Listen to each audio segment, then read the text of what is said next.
This is Lisa from Mobile Tech Review, and it's back. And as you would hope and expect, it's even better. It was a great laptop last year.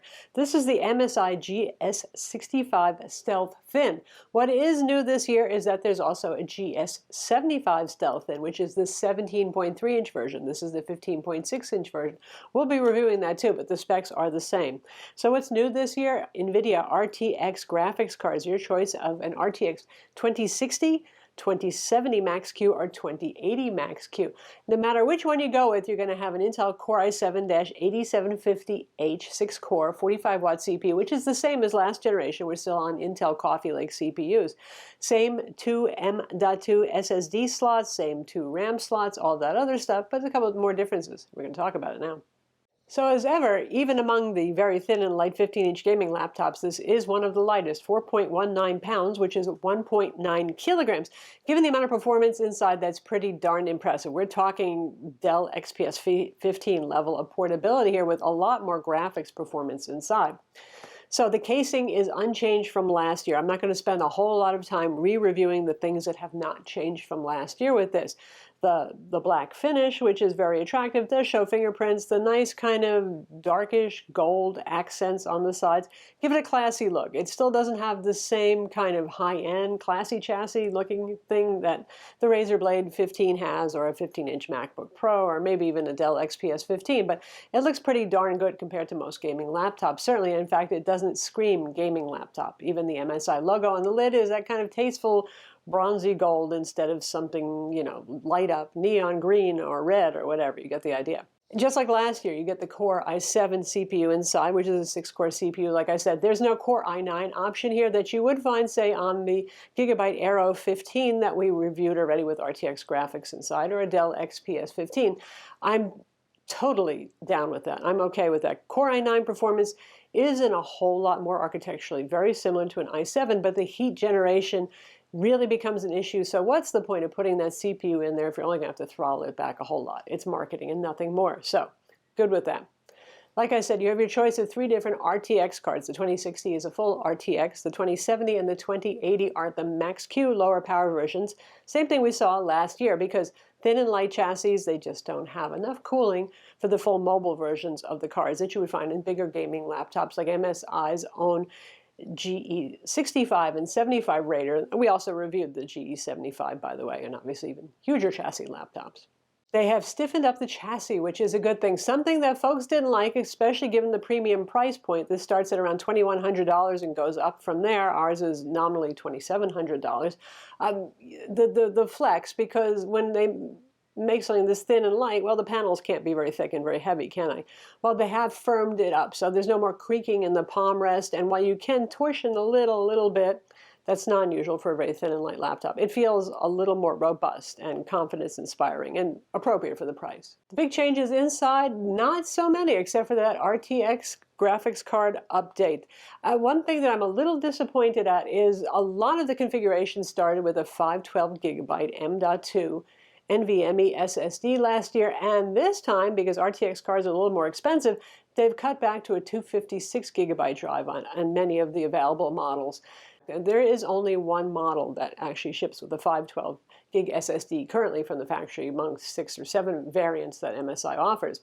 That said, our model came from Computer Upgrade King, CUKUSA.com. They're one of the online resellers of gaming laptops that can do upgrades for you. So if you want to get dual channel RAM, if you want to get 32 gigs of RAM, if you want a 2 terabyte NVMe SSD, you can do that just by ordering it through them. Makes life easier if you don't want to do it yourself.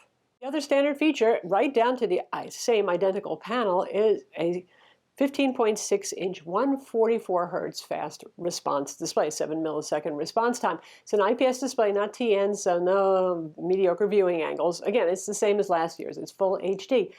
With all these RTX laptops out of the gate, they're just offering them with full HD displays, even though they could drive much more powerful displays.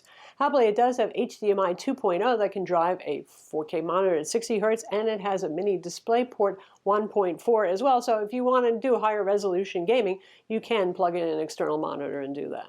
Speaking of those ports, they are pretty plentiful on here. We have those display out ports. What's impressive is for a chassis this small that there are that many ports. Pretty much anything you want except for an SD card slot is here, including Thunderbolt 3 with the USB-C connector, and that's the full 4-lane for those of you who want to use Thunderbolt 3 docks or eGPUs and get the maximum throughput. We have USB-A 3.1 ports, as you would expect as well, and the usual audio jacks. Just like last year, we have the same SteelSeries per-key RGB backlit keyboard. It's low travel, pretty low travel, boy, but it has fairly good tactile feel, a nice bounce back, so it's not that bad to type on. Before we talk about the trackpad, let's just sticker shame MSI a little bit, because obviously this would be a much more attractive laptop if you didn't have all of these stickers. This one's really easy to remove over here. These a little bit less so. Okay, onto the trackpad. This is a Microsoft Precision trackpad, thank God. The days of MSI's not so good trackpads are gone. It's obviously very wide. It works pretty well. Not the ultimate best. I would say the Dell XPS 15 and the Razer Blade 15 still have a even better trackpad, but this is pretty darn good. Speaking of the audio jacks, as always, they use their ESS Sabre Hi-Fi audio DAC, which means headphone audio is pretty good. And you have separate headphone and mic jacks on this. The speakers are, as usual, in the HEMIC 3 audio and their Dyne Audio branded speakers, 2-watt stereo speakers. And given the small size chassis, there's not a lot of room for oomphy drivers here. The speaker audio is you know, you're not going to want to play a real exciting game and listen to the speaker audio if you can help it, especially because fan noise will be a bit of an issue. You want to use those headphones or external speaker setup. Now for those ports, there's also Gigabit Ethernet, E2500 killer Ethernet. That's pretty unusual in a small chassis like this. We see this on a few laptops in this size class, but still, that's pretty cool. For Wi-Fi, it is the killer 1550i card, which is actually a rebranded Intel 9560 AC card with killer software. So it's pretty good, let's put it that way. Intel cards are good. Now let's talk about the internals a bit, and we're going to take it apart while we do that, but we can't take everything apart very easily, as we'll find out. To get inside, you unscrew 15 Phillips head screws. They're all pretty visible except for the one that's under the anti-tamper sticker if you get it straight from MSI. Computer Upgrade King has already opened up ours to upgrade the RAM and the SSD on it to higher capacities, so they have put their sticker on top. And then you work your way around with a guitar pick kind of pry tool, and it comes off. Nice open ventilation area right here. That's good to see. So inside, there's a whole lot of Mylar there, huh? Well, here we have 3 fans total. That's what MSI has been doing with their Cooler Boost Trinity. So you got 2 for the GPU, 1 for the CPU. It is good to see that we have outlets both on the rear and on the side. So often with small laptops, you don't see that. And from here, it goes downhill. Compared to the competition, this one is much more of a pain in the neck to upgrade. So we peel off the Mylar, which isn't too terribly hard. And there's the motherboard upside down, which MSI has been doing with their Stealth products for some time now. Unfortunately, so you don't have direct access to your RAM slots or to your SSDs from this side. What you would have to do is remove the motherboard. So you'd have to unscrew the screws that hold it down. Be very careful with these delicate little ribbon cables. These are the kind that you flip up the connector on so you can pull out the connectors right here just to do those upgrades. So yeah, you know, if you're a do-it-yourselfer, then you're probably going to be more into the Razer Blade, the Gigabyte Aero, the Asus Rogue products instead of this particular model. So performance and thermals, both are not unexpected, which is to say we have the top of the line with the RTX 2080 Max-Q graphics card inside, and the performance numbers are very good. They are not quite as good as the Razer Blade 15 with RTX 2080 Max-Q that we reviewed. Razer really knows how to push a laptop, let's put it that way, but it's fairly close. Now, you're going to see thermal throttling when you're playing AAA titles and games. If you're doing something like Adobe Premiere video editing 4K, even, you won't see so much thermal throttling. It's only in those most demanding games where this is going to happen, because we are constrained by the chassis size here and how big the fans can be and how many fan outlets they can have on this. Nonetheless, despite the fact that when I'm even playing something like Apex Legends, which should in some ways be a lighter game in terms of demand, you'll see the core temperatures hitting in the 90s centigrade and throttling on all the cores. Despite that, the performance is excellent on this. It's maxing out the refresh rate of the display, and you can see that on screen for yourself. We're going about 144 frames per second at times, so the performance is still excellent on it despite the cooling issue. You could repaste this if you wanted, but like I said, it's not a whole lot of fun to take apart unless you're a more advanced person. I would expect improvements, though, based on the Razer GE75 that I took apart, where the thermal paste was way too thick and thus not effective. Too much, not good. Put some thinner normal paste, you don't even have to use LM, and you should probably see 5, maybe even 10 degrees centigrade core temp drops. The GPU temperatures are never a problem here, even though it's a 2080 Max-Q. 70, 73 degrees centigrade when gaming is excellent stuff. The display on this, like I said, it's the same panel as last year. Won't spend a whole lot of time on that full HD. Your only option, IPS, good viewing angles, that stuff's nice, fast refresh, yay. The usual, almost full Srgb coverage that you would expect, which means that you have very good color gamut here. The contrast is pretty good. The black levels are pretty good. Very nice gaming experience. You could even use this for photo editing reliably enough if you're doing output for the web, which is Srgb-based stuff. Battery on this, 82 watt-hour, which is a pretty decent capacity battery. Happily, we're beyond the days where thin and light laptops got thin and light by cutting the battery capacity in half. It uses a 230-watt charger because Max-Q graphics doesn't need as much power.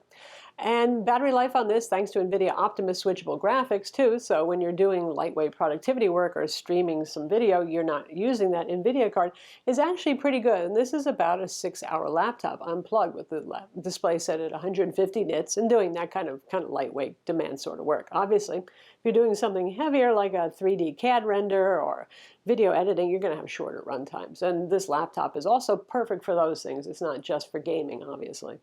So there's a lot of competition out there, and we could do endless smackdowns, couldn't we? So why pick this over the competition? Well, compared to the Gigabyte Aero 15, which is a very lovely looking laptop, also very staid, looks you could take to work, this has better drivers, honestly, and is more stable. And that's what I've found through the past 2 generations comparing those 2 machines. When it comes to the Razer Blade 15, you're getting the advanced model, the higher end model with the 2070 and the 2080 Max-Q graphics inside. You are getting fewer ports there. You're getting a more attractive, more classy looking build on that.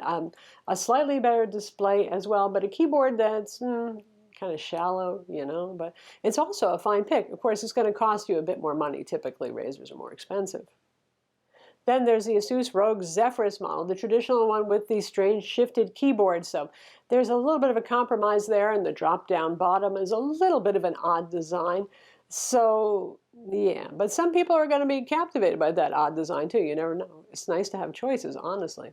So that's the MSI GS65 Stealth Thin. Now, a little of the shock and awe has worn off from last year when these super thin and light high-performance gaming laptops came out. We're taking them for granted already, but this is still a fine machine, and it holds up well versus the Razer Blade 15, which is probably the poster child for the ultimate premium 15.6-inch portable laptop, and it still has a more normal keyboard design than the Asus ROG Zephyrus.